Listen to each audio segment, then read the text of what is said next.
Welcome to Creepy Files. Ako si Kuya Juan, where fear meets the unknown.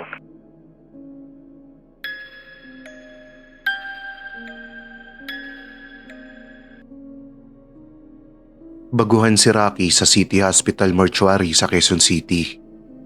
Noon kung tatanungin mo siya, hindi niya aakalaing ang simpleng pangarap niyang magkaroon ng trabaho ay hahantong sa mga gabing puno ng tahimik at nakakakilabot na mga pangyayari.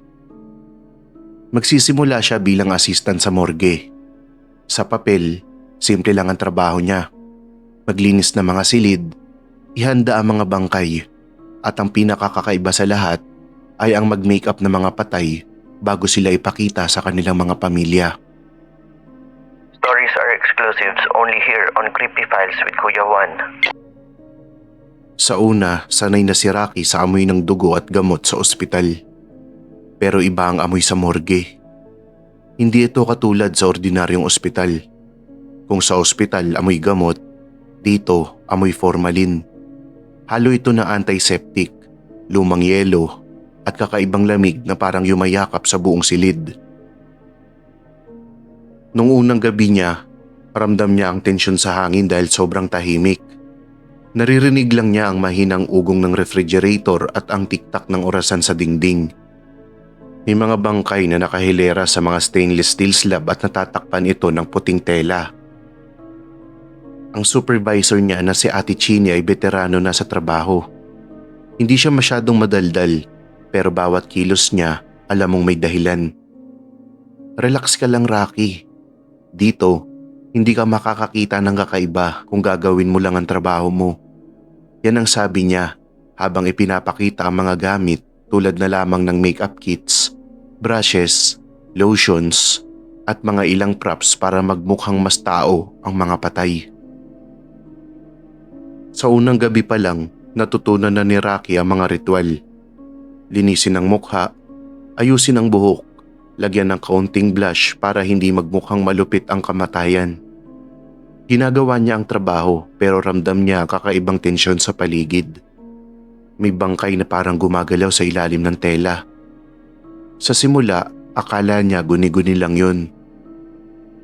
Pero nung inutusan siya ni Ate Chini na magtrabaho mag-isa sa isang malamig na kwarto sa likod, doon niya naramdaman na parang may nakatingin sa kanya kahit walang tao sa kwarto. Habang pinupunasan niya ang mukha ng isang matandang babae, nakaramdam siya ng malamig na hangin sa kanyang leeg. Napalingon siya at nakita niyang bahagyang gumalaw ang laylayan ng tela. "Huwag ka masyadong tumingin," paalala ni Ate Chini sa isip ni Rocky. Pero hindi niya alam kung totoo ba yun o katang-isip lang. Di niya rin makalimutan nung isang gabi, may batang lalaki na idineklarang patay sa ospital. Sa unang tingin, tahimik at payapa ang bata. Pero habang inaayos ni Rocky ang buhok at nilalagyan ng kaunting blush, naramdaman niya ang banayad na haplos sa kanyang balikat. Lumingon siya pero walang tao. Pero hindi nawala ang pakiramdam. Parang may nakatingin sa kanya mula sa gilid ng slab. Lumipas sa mga linggo at nasanay na si Rocky sa routine. Pero may mga gabing hindi niya kayang ipaliwanag ang mga kakaibang pangyayari. May mga bangkay na parang humihinga kapag walang tao sa kwarto. May mga tunog ng maliliit na yapak sa dingding at minsan naririnig niya ang mahinang iyak mula sa isang silid. Pero pagbukas niya, walang tao. Isa sa pinaka nakakatakot na karanasan niya ay nung isang Martes. May bagong dating na bangkay, isang lalaki na namatay sa aksidente sa EDSA. Habang ginagawa niya ang ritual sa mukha nito, napansin niya ang kakaibang marka sa leeg ng lalaki. Parang maliit na galos o balat na nagalaw. Sinubukan niyang huwag pansinin, pero pagbalik niya sa ibang slab, naramdaman niya ulit ang isang banayad na haplos sa kanyang kamay. Nang gabing yun, umuwi siyang nanginginig. Nag-iisip kung normal ba ang mga nangyayari o may mas malalim na misteryo sa loob ng morgue. Pero unti-unti, natututunan niyang basahin ang silid. Bawat patay ay may kakaibang aura. At sa bawat gabing lumilipas, pakiramdam niya may nakatingin hindi lang sa kanya, kundi sa buong silid. Hindi lang dahil sa aircon ng lamig, parang may kakaibang presensya. Isang gabi habang nagmamadali siyang tapusin ang trabaho dahil sa sobrang pagod, nakaramdam siya ng malamig sa likod ng tuhod niya. Tumigil siya sa ginagawa niya at tumingin siya sa paligid, pero walang tao. Pero sa gilid ng mata niya, nakita niya ang isang anino, parang maliit na batang lalaki. Mabilis na tumakbo sa kabilang dulo ng kwarto. Natulala siya ng ilang minuto at halos hindi siya makagalaw.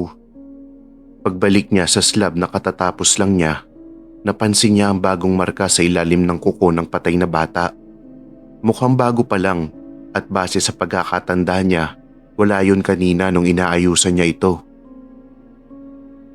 Sa bawat araw na dumadaan, napagtanto ni Rocky na ang pagtatrabaho sa morgue ay hindi lang basta pag-aasikaso ng mga patay. May mga kakaibang aura doon at isang uri ng enerhiya na bumabalot sa buong lugar. Napansin niya na parang may dalawang magkaibang mundo. Ang normal na buhay sa labas at ang kakaibang realidad sa loob ng morgue. Doon, hindi lang basta katawan ng inaasikaso, kundi may mga pangyayaring hindi maipaliwanag. May mga gabing parang nagbabago ang buong silid nang hindi mo nakikita. May mga bulong kang maririnig sa kawalan. At may mga pagkakataong matagal kang nakatitig sa isang bangkay na parang may nakatingin din sa'yo na hindi mo maintindihan. Ang dating ordinaryong trabaho ay naging isang laro ng pagtatago at pag-iwas.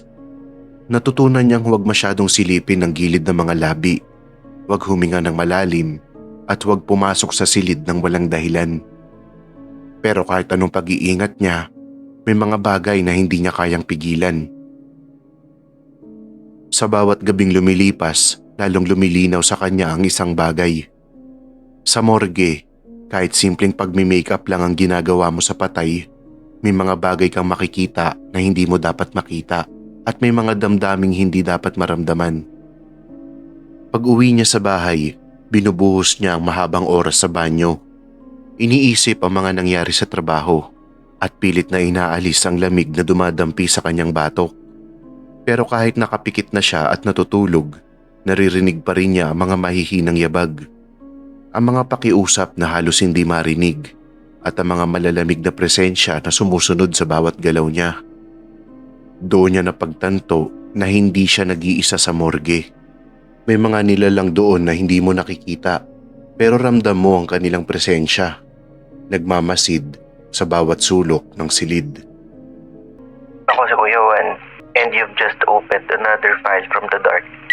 The next story might be closer than you think. Stay curious.